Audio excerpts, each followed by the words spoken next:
Was that a lawful request? Yes. What law am I breaking by being here? You're filming car parks in this car park. And what law is that? What law is that breaking? Trespassing. You need to leave. And what is trespass a criminal matter? Is it? Is that a criminal offence?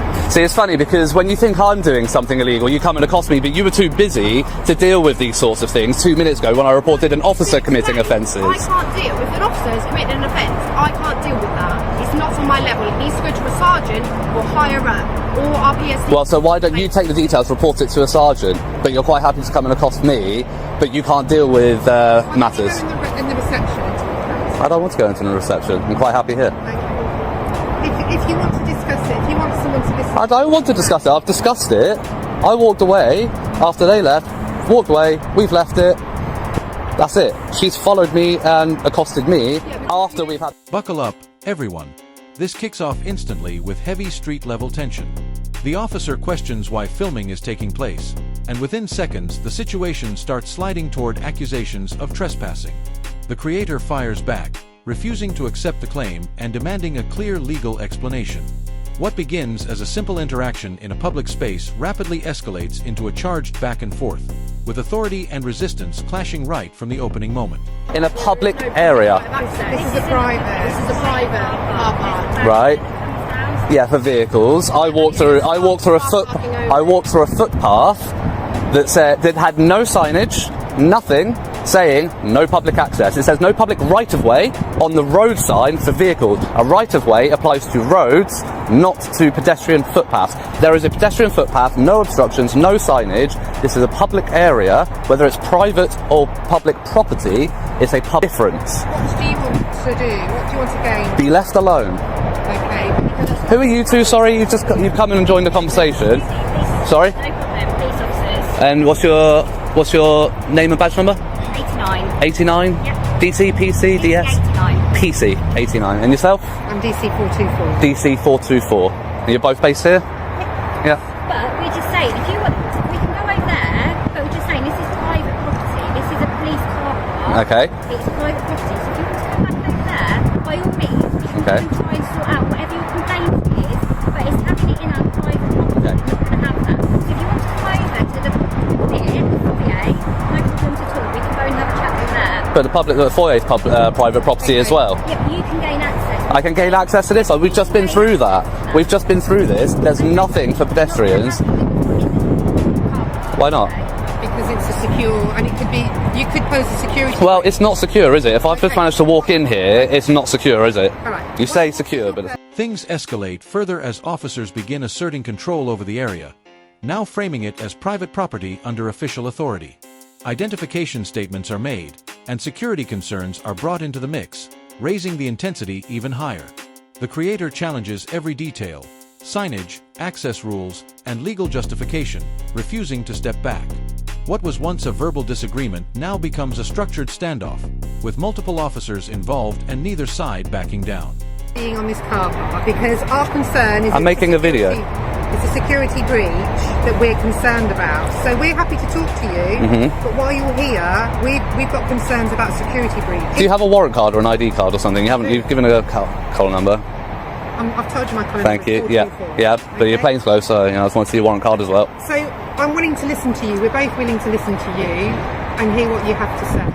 But No, because you're just going to fob me off with the same stuff that the two PCs have. Private car park. Okay, so I'll give you a quick synopsis. Over here, please, because we're not. If a police, so you're a DC, so you're a ranking officer. No, we're all the same rank. You just said DC. Yeah.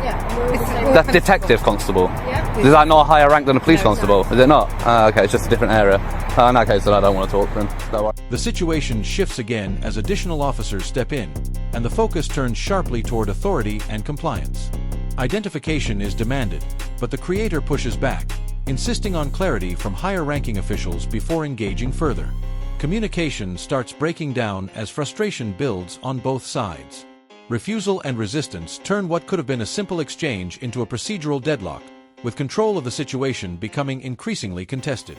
To a sergeant, if you get me a sergeant. We've got a sign to say it's gated for a reason. Okay. So you see the no entry signs and that one. Like I said, private property, no public right of way. As we discussed, what right of way is not not public access. A right-of-way is relevant to roads.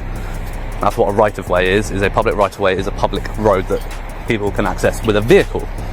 As you can tell, I'm not in a vehicle. I'm not in a vehicle. If it's secure, right, so as you can see there... I'm not going through it all with you. Well, you're going to try and do the whole, I know this legislation, I know that. I'm not really that fussed. I've just asked you to leave politely. And I've declined, yeah. Cool. I just don't really see the point in you being here. Like, I don't know... Well, I don't see the point in you being here either, but there we go. Right, this is my job. This is my job, I'm at work. It's my working place. Yeah, it's my place. This is my place of work right now as well. Oh, is it? Yeah. Hello, sir. Thank you. See, sensible, the most sensible person so far. You a sergeant? Yeah, I am. For my Thank you. Finally, right? Okay. Well, we'll move away from the PCs because. Are we already standing over there so the cars can move around? Oh well, the cars can move around. I mean, where's the car going to move? Here, it's fine. We've got plenty of room. It's actually really standing. We've got plenty of room. I just want to move away from the PCs, to be honest. I want to talk to you. I don't want to talk to them. So if you can come with me and if you want to talk to me away from the others, that's fine. A turning point arrives when a sergeant steps in to take command of the scene. The energy slightly stabilizes as leadership consolidates, but disagreement over conduct and location continues underneath the surface. The interaction transitions from confrontation to controlled management, though tension is still very visible. Even as voices calm, the underlying friction remains present in every exchange, keeping the situation far from fully resolved. What I'm saying, sir, is there's operational police vehicles just moving here. That's fine. I'm quite conscious of the road. I've managed this. Have a conversation with you, but can we just do it there? I've managed this many years. I'll tell you what. After we finish talking, you want to stand back here for a second? We can. Can we just talk over there? I'll tell you what. I'm not trying to be difficult. We can talk on the path here. My name's Pete. What's your name? Pete. Yes. And your collar number, Pete? My name's DS 1446. Pete McGill. DS 1446. Yes. Literally arrived and witnessed a police constable. Yes. Straight away. First thing, as soon as I get here, parked on the roundabout.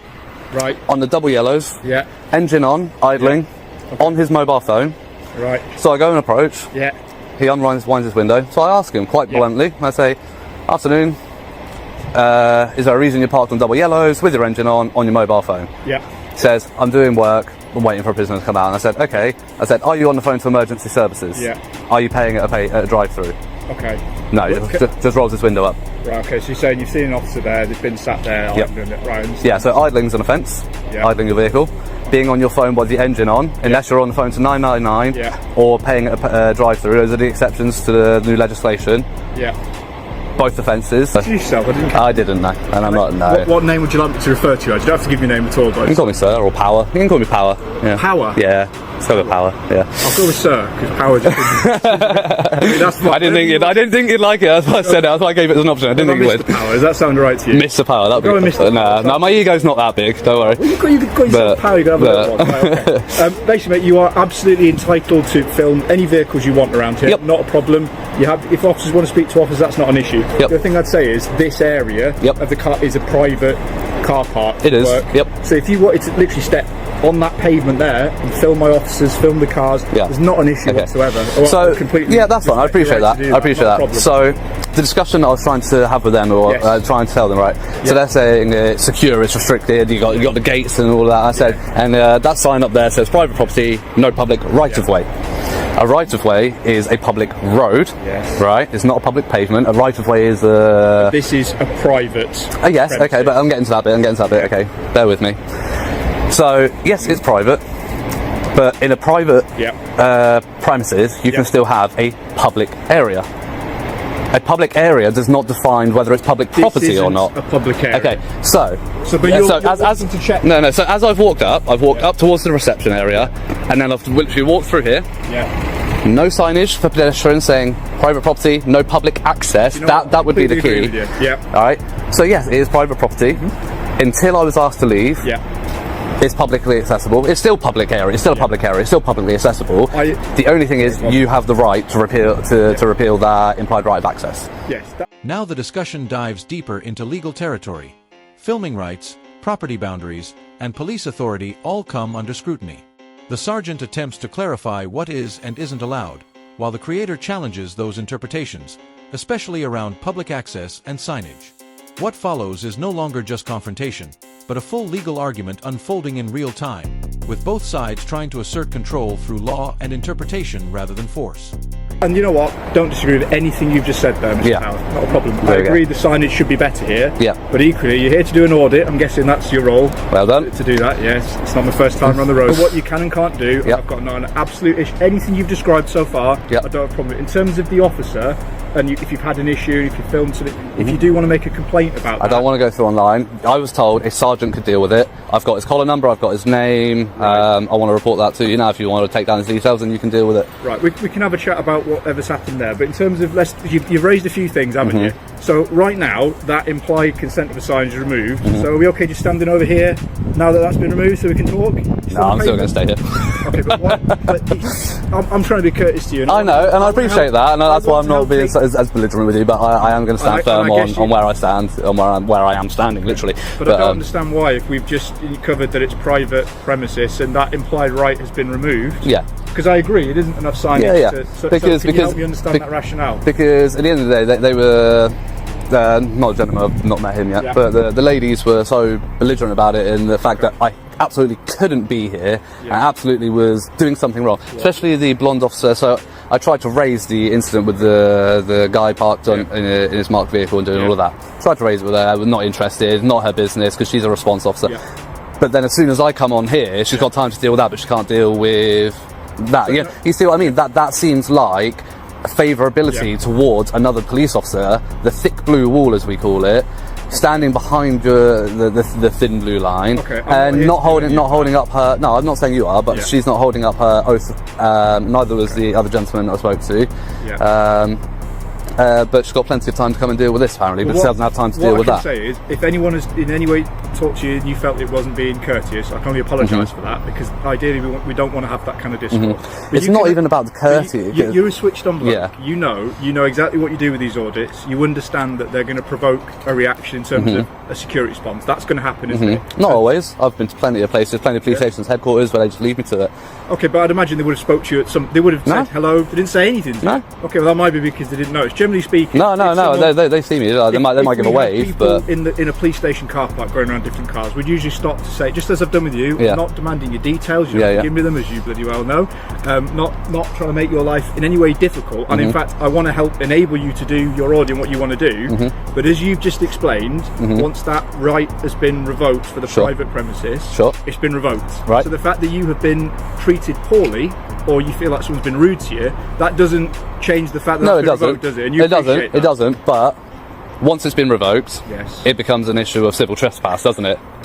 And you knew I was coming with it. You knew I was coming with it. We don't need to go down this. I'm trying to talk from a practical point of view. I know you're talking practically. I know you're talking practically. And we're stood in a disabled bay. I like to talk lawfully. Yes. Okay, so lawfully, I'm not committing any offences. I know you haven't. I have, and you've requested that I leave, and I'm going to politely decline. I'm not going to be rude about it, because you may see it as rude that I'm declining in the first place, but I'm not going to be overly belligerent about it. Uncivil matter. And as long as you understand that if you are to stay here in this moment and you want to stand in front of a car that's trying to leave and conduct police work, that could obviously be obstructing the officers. Oh, sure, I would never do that. No. I've made it this many years, being fully aware of roads and emergency vehicles. I've never been hit by a car yet. So how are we rating so far? How are we doing? We had a rough start by the sounds of it on your audit. Has it improved as we're going along? I'd say sorry, 2 seconds. You've been better. Yeah, I must admit. Yeah, so it's a learning experience for me. We don't have this every day. No, it's good to see a sergeant leading by example. Yeah. Hopefully, the PCs and DCs do pick up on your example. I know you want a bit of a reaction. No, I'm not giving a reaction. I'm genuinely stating that I really hope that they pick up on how you've led by example here, and they take some lessons on how you've dealt with this and how you've been so professional, calm about it. You're going to make me blush. You can like this. No, because you have, and you asked my name, but you didn't push it, so that's fine. But other than that, that's just for politeness. I'm not demanding details. Exactly. How would you like me to refer to you? And that's absolutely. In the final stretch, there is an attempt to de-escalate and bring calm back to the scene, but disagreements still linger. The sergeant pushes for resolution, while the creator stands firm on their position, leaving the situation controlled but not fully settled. The tone softens, yet tension remains just beneath the surface. What ends up unfolding is less a conclusion and more an unresolved standoff wrapped in procedural calm.